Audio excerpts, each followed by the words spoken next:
Hello everyone and welcome to Sleepy Classes in another very important lecture of your 2-minute series. आज के lecture में we will be covering certain important and recent constitutional amendment acts. अब constitutional amendment acts especially जो कि recently आते हैं वो काफ़ी ज़्यादा important बन जाते हैं for that year's prelims, right? So keeping that in mind, हम 102nd से लेके 105th constitutional amendment acts जो हैं उनको quickly revise करेंगे. इन केस आप ग्रेटर डिटेल में उन अमेंडमेंट एक्ट्स को देखना चाहते हैं तो हमारे कुछ पुराने वीडियोस हैं with respect to those acts जब वो आए थे, जब उनको पास किया गया था, राइट? उनको हम कार्ड्स के थ्रू वहाँ पे लिंक कर देंगे और आप जाके उन वीडियोस को और डिटेल में देख सकते हैं, right? Now before we move on to the first important amendment act, right? Just to let you know कि हमारे बैच 5 जो हैं of various courses those have been launched. सबसे पहले and very importantly is our prelims plus mains GS के लिए जो हमारा कोर्स आता है जो कि बहुत ही ज़्यादा कॉम्प्रिहेंसिव होता है, दोनों ही प्रीलिम्स एंड मेंस की रिक्वायरमेंट को जो है ये फुलफिल करता है, राइट? ये जो है इसकी क्लासेस 13 सितंबर ऑनवर्ड शुरू हो जाएंगी. जस्ट इन केस आप पूरा कोर्स नहीं लेना चाहते हैं and you believe that there are only certain subjects जिसके अंदर आप वीक हैं एंड बाकी subjects you can manage on your own, तो for the first time we also have individual courses available. So for example मैं polity करवाती हूँ, तो अगर आपको लगता है दैट पॉलिटी इज समथिंग जो कि बहुत डायनामिक है और बहुत ही ज़्यादा एक तरह से कंफ्यूजिंग भी हो सकता है, हार्ड टू रिमेंबर हो सकता है, तो आप चाहते हैं कि आपके पास एक वन स्टॉप सोल्यूशन हो for both prelims and mains की पॉलिटी, तो आप individual course of polity and governance जो है वो ज्वाइन कर सकते हैं. सिमिलरली इकोनॉमिक्स का, ज्योग्राफी का, हिस्ट्री का, इन्वायरमेंट का and so on so forth are possible. साथ ही में इसी के साथ हमने जो है हमारे जो ऑप्शनल्स हैं उनका भी बैच 5 आ गया है, that is political science and international relations as well as sociology. 13 सितंबर से इनकी क्लासेस शुरू हो जाएंगी, so you have till the 12th of September to enroll for these courses for both with evaluation and without evaluation. इसके अलावा हमारा एक 108 day daily answer writing practice भी है for GS and also a 10-week programme हम launch करने वाले हैं सोन ही for both optionals, that is pol science and sociology, जो कि आप ले सकते हैं. इसके अलावा we have a essay course and various combinations also which are up for grabs, right? So इसके बारे में अगर आप और डिटेल्स लेना चाहते हैं यू कैन कॉल ऑन 1800-893-3043 और you can come at sleepy.classes@gmail.com, right? तो बढ़ते हैं पहले आज रिविजन की तरफ. The first very important amendment act that we will be revising is the 102nd constitutional amendment act. ठीक है, 102nd कॉन्स्टिट्यूशनल अमेंडमेंट एक्ट अब किस चीज के साथ डील करता था? It deals with the national commission for backward classes. तो ये जो NCPC है जो कि पहले एक स्टैट्यूटरी बॉडी होती थी, अब ये जो अमेंडमेंट एक्ट है इसको एक कॉन्स्टिट्यूशनल बॉडी बना देता है. Now let's look at the main provisions of the constitutional amendment act. सबसे पहले very importantly what were the main articles जिसको इन्होंने अमेंड किया. ठीक है, तो आप कुछ आर्टिकल्स जो हैं जो कि संबंधित होते हैं which are related to a particular constitutional amendment act, it is very important to bear those in mind, to keep those in mind. Now what are the articles which are related to the 102nd constitutional amendment act? 2 हैं, right? These are the article 338B and 342A. Now 338B जो है deal करता है with the power, the structure, the functions of the NCPC. And an easy way to remember this is कि आपने article 338 याद रखना है और ये याद रखना है कि कोई भी ऐसी बॉडी जो है जो कि डील करती है with the marginalized groups वो 338 आर्टिकल के अंडर आती है. तो 338A जो कि national commission for schedule caste के लिए है, 338 which is for national commission for schedule caste, 338A is for national commission for schedule tribes and 338B which is for national commission for backward classes, right? So 338 article आपने हमेशा रखना है याद. Now very importantly what are the main changes जो कि वो लेके आता है, जैसे कि बताया गया 338B के अंदर ये डिफाइन कर देता है कि आखिरकार NCPC होगी क्या, right? So it provides for the establishment of this body called the national commission for backward classes and ये कहता है इसके अंदर 5 मेंबर्स होंगे. 5 मेंबर्स कौन है? It is the chairperson, the vice chairperson and 3 other members and who will be their appointing authority? इनको appoint किया जाएगा by the President of India. Apart from this ये इनके powers and functions भी बता देते हैं. तो मतलब थिंग्स लाइक कि अगर कोई मेजर्स लेने हैं सेंट्रल या स्टेट गवर्नमेंट द्वारा तो एनसीबीसी जो है रेकमेंड कर सकती है कि for the upliftment and progress of the other backward classes आपको क्या मेजर्स लेने चाहिए। साथ ही में प्रेसिडेंट को जो है ये एनुअल या किसी भी और टाइम पे अगर ज़रूरी पड़ती है रिपोर्ट्स प्रेजेंट कर सकती है, ठीक है। सो ये सारे फंक्शंस जो हैं डिफाइन किए जाते हैं। Apart from that very importantly एक और चीज़ कि ये जो है आर्टिकल के अंदर जो है एनसीबीसी को एक सिविल कोर्ट की पावर्स दी जाती हैं जब भी इट इज इंक्वायरिंग इनटू से सर्टेन कंप्लेंट्स या कोई इन्वेस्टिगेशन कर रहा है रिगार्डिंग इवेंट्स जहां पे SEBCs that is socially and educationally backward classes have been deprived of their rights. Second जो अमेंडमेंट आती है इसमें is concerning article 342A।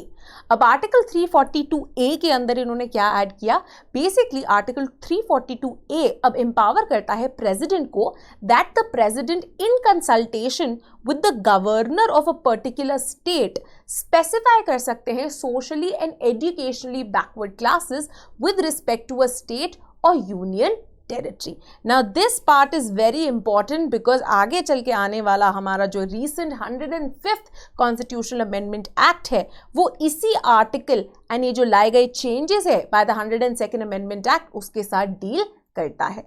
Apart from this the article also makes it mandatory कि parliament जो है approve करेगा जब भी ऐड या डिलीट करनी होगी किसी भी कम्युनिटी का नाम from the central backward list of communities right now। in fact यही जो आर्टिकल है इसका जो पहला पार्ट है with respect to the approval of the president and his power to specify SEBCs with respect to states and UTs, this was questioned with respect to एक Maratha reservations जो कि महाराष्ट्र में प्रोवाइड की गई थी एंड यहाँ पे कॉन्स्टिट्यूशनल बेंच जो है बिठाया गया जिन्होंने 3:2 की मेजॉरिटी से ये रूल किया that as per the 102nd amendment act क्योंकि अब ये पावर प्रेसिडेंट के पास है देयरफॉर मराठास के लिए रिजर्वेशन महाराष्ट्र की स्टेट असेंबली नहीं प्रोवाइड कर सकती थी and that is why this is what necessitated the coming in of the 105th constitutional amendment act जो कि हम आगे देखेंगे।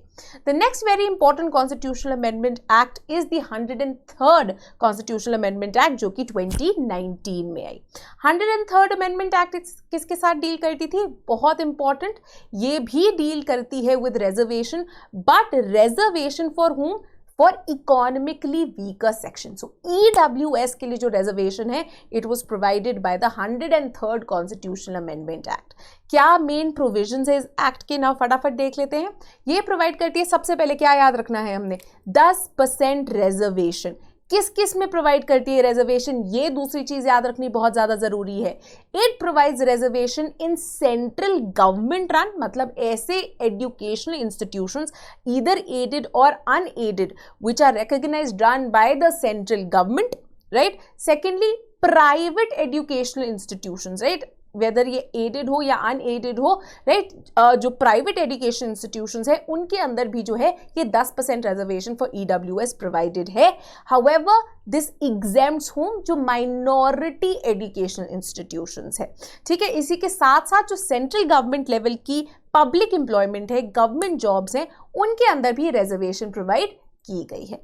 नाउ अब ये जो है हम कहते हैं कि ये जो रिजर्वेशन लाई गई है it follows the mandate of what, constitution में क्या प्रोविजन है, कॉन्स्टिट्यूशन के अंदर जो एक DPSPs है वेरी वेरी इंपॉर्टेंटली उनके अंदर एक आर्टिकल 46 का जो DPSP है जो कि बेसिकली रिस्पॉन्सिबिलिटी डालता है on home, on the government कि आपने प्रोटेक्ट करना है दोनों ही educational and economic interest of the weaker sections of the society को, राइट। तो गवर्नमेंट ने क्या बोला कि EWS के इंटरेस्ट प्रोटेक्ट करने के लिए we require this reservation. Therefore कौन से आर्टिकल्स अब ये अमेंड करता है, सबसे पहले ये अमेंड करता है आर्टिकल 15 क्लॉज 6 को जो कि प्रोवाइड करता है for an equal opportunity in accessing educational institutions. तो उसके अंदर जो है ये एक और फर्दर क्लॉज ऐड कर देता है which is clause 6। So apart from various backward communities that is SCs, STs and the OBCs, अब रिजर्वेशन जो है EWS के लोगों को भी प्रोवाइडेड है in central government institutions as well as private educational institutions whether they are aided और unaided. However exception कौन सी है, माइनॉरिटी एजुकेशन इंस्टीट्यूशंस की, ऐसी माइनॉरिटी इंस्टीट्यूशंस जो कि क्लॉज 1 ऑफ आर्टिकल 30 के अंदर इंक्लूडेड है। सेकेंडली आर्टिकल 16 के अंदर भी ये क्लॉज 6 ऐड कर देता है, इसके थ्रू ये प्रोवाइड करता है 10% reservation for EWS in public employment at the central level. Next very importantly is the 104th constitutional amendment act. ये किसके साथ डील करता था? ये भी डील करता है रिजर्वेशंस के साथ, however reservations for SCs and STs जो कि लेजिस्लेटिव बॉडीज में प्रोवाइड की गई है। Now what were the main things जो कि इस अमेंडमेंट एक्ट ने प्रोवाइड की? सबसे इंपॉर्टेंटली ये जो अमेंडमेंट एक्ट है ये डील करता है with article 334 of the Indian constitution. अब आर्टिकल 334 के अंदर ये क्या करता है? सबसे पहले ये एक्सटेंड कर देता है डेडलाइन। किसकी डेडलाइन? कि जो रिजर्वेशन ऑफ सीट्स है for schedule caste and schedule tribes के members in both Lok Sabha and state legislative assemblies, इसको वो एक्सटेंड कर देता है for 10 years, that is for another 10 years। इन सीट्स को हटाया नहीं जाएगा, इनको खत्म नहीं किया जाएगा, बिकॉज ये गवर्नमेंट का मानना है that the conditions because of which this reservation was introduced they still continue to exist and that is why we will not be ending this reservation right now. Secondly and very importantly, even though SCs and STs के लिए reservation in Lok Sabha and state assemblies extend कर दी गई है, the extension did not include reservation of 2 Lok Sabha seats जो कि reserve की जाती है for the members of the Anglo-Indian community.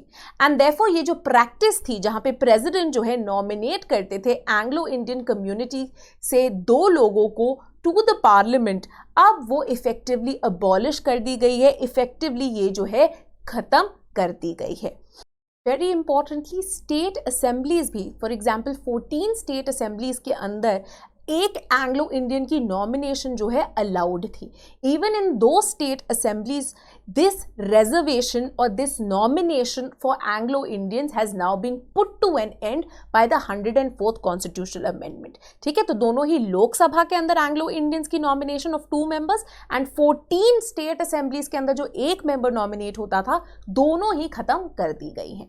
The last constitutional amendment act and the most recent one happens to be the 105th constitutional amendment act, right, of 2021।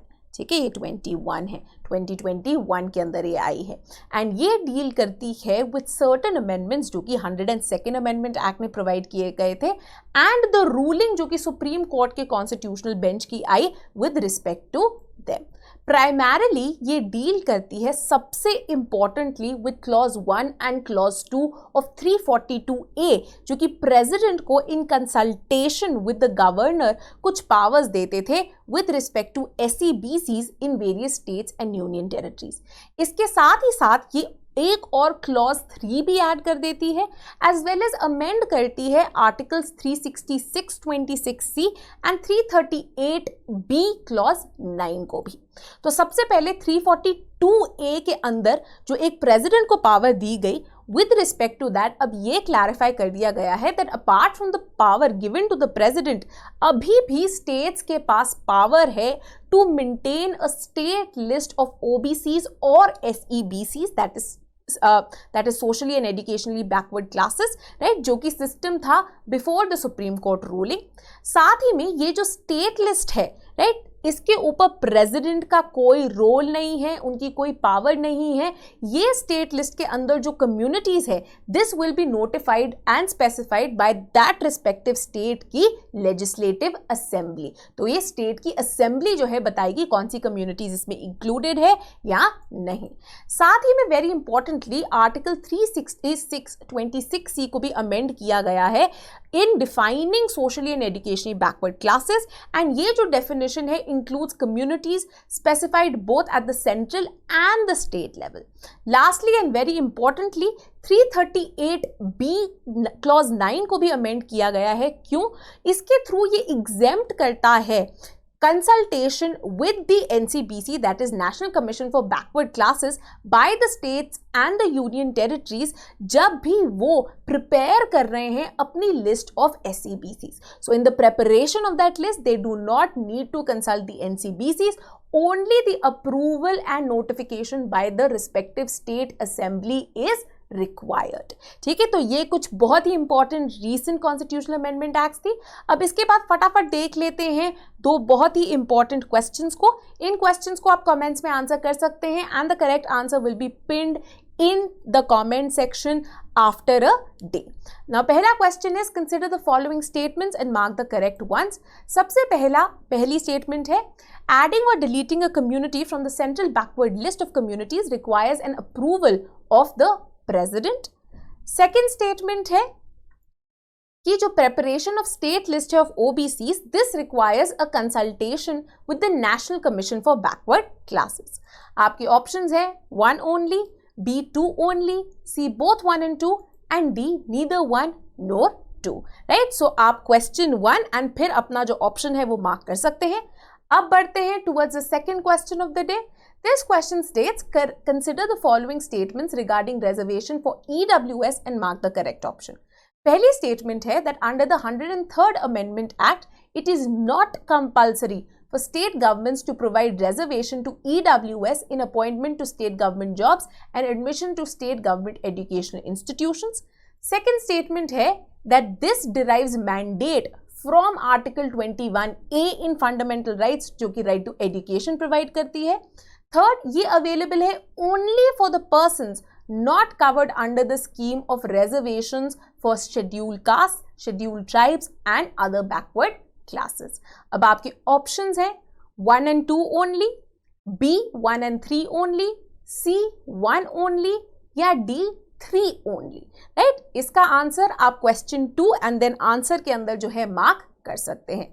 Now very importantly हम एक revision schedule भी चला रहे हैं, तो I hope आपने central and state governments and उनके regarding उनके साथ जो आ रही फंक्शंस एक्सेट्रा है सब रिवाइज कर लिए होंगे. नेक्स्ट वीक की आपके रिविजन का टॉपिक है फेडरल रिलेशंस एंड इससे रिलेटेड जो भी वर्किंग आती है, तो इसके अंदर इंटरस्टेट डिस्प्यूट्स हो गई, working of interstate commissions etcetera हो गए, आपकी जोनल काउंसिल्स हो गई. ठीक है, कोई भी और फेडरल रिलेशंस के रिगार्डिंग डिस्प्यूट्स एक्सेट्रा जो आती हैं उन सब को आपने यहां पे रिवाइज करना है.